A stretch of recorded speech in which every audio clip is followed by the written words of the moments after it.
the Global Health Research Accelerator as part of the Global Health Network. And I very much like the term spin in rather than spin out, which we seem to be using quite a lot, because we needed a mechanism where the Global Health Network, which is the sort of overall project that we run within the University of Oxford, is around trying to facilitate research in places of the world where evidence is lacking to drive new health outcomes. So that could be in diseases, regions, settings where people just haven't got the skills and ability to run health research to answer their questions. So this has been running for about 10 years and working really well. And we, most of what we do is sharing templates, tools, resources and training. And so what's happened over the years, we've had nearly 2 million training courses now, but about a third of the people taking the training courses, for example, or downloading the tools and resources, because they're such high quality, they people who are using them from all sorts of organisations who could actually afford to pay.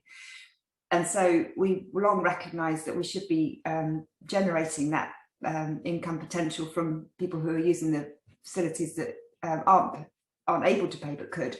And so because the University of Oxford is a charity, it's quite difficult to set up a mechanism where that could happen easily.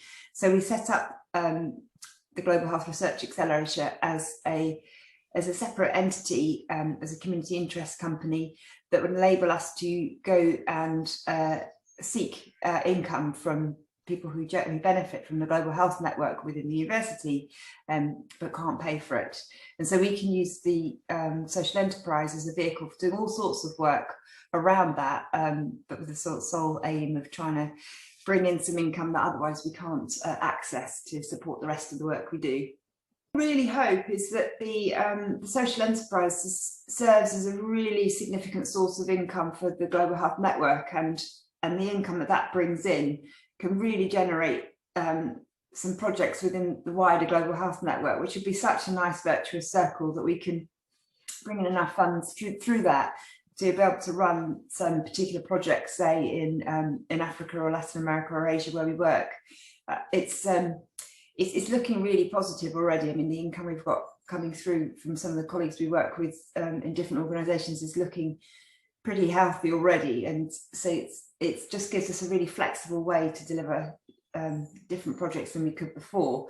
So I think the point we're at the moment is it's generating probably not even 10% of our income yet, but we'd really like it to head up towards a third over the next 3 to 5 years, so that's really working hard to really support the core running costs of the Global Health Network and help us deliver our core aims of supporting access to tools, training and research support for people that can't afford it.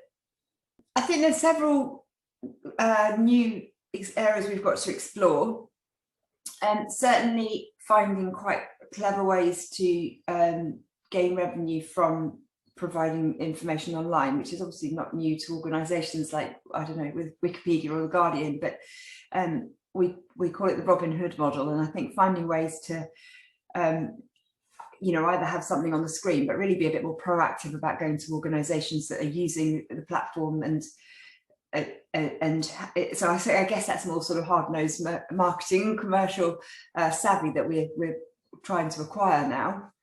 The other side is a bit more bold, really. I think something we could do a lot better than we are is using artificial intelligence and machine learning in quite a clever way.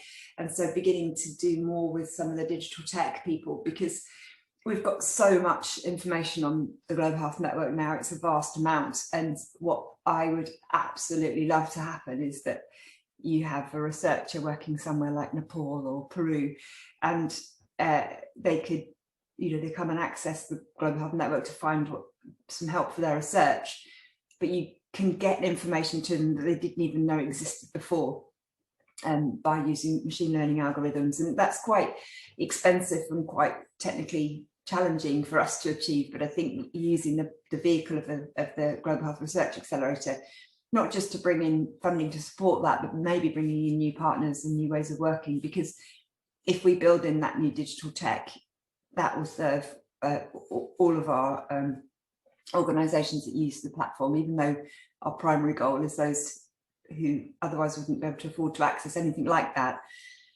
this is about bringing equity to who can take part in health research. But I think the potential of really harnessing that digital tech now in a very smart way would be really transformational. The main concept here is, we are where we still are is that 90% of research, health research that's happening across the globe, benefits just 10% of the global population.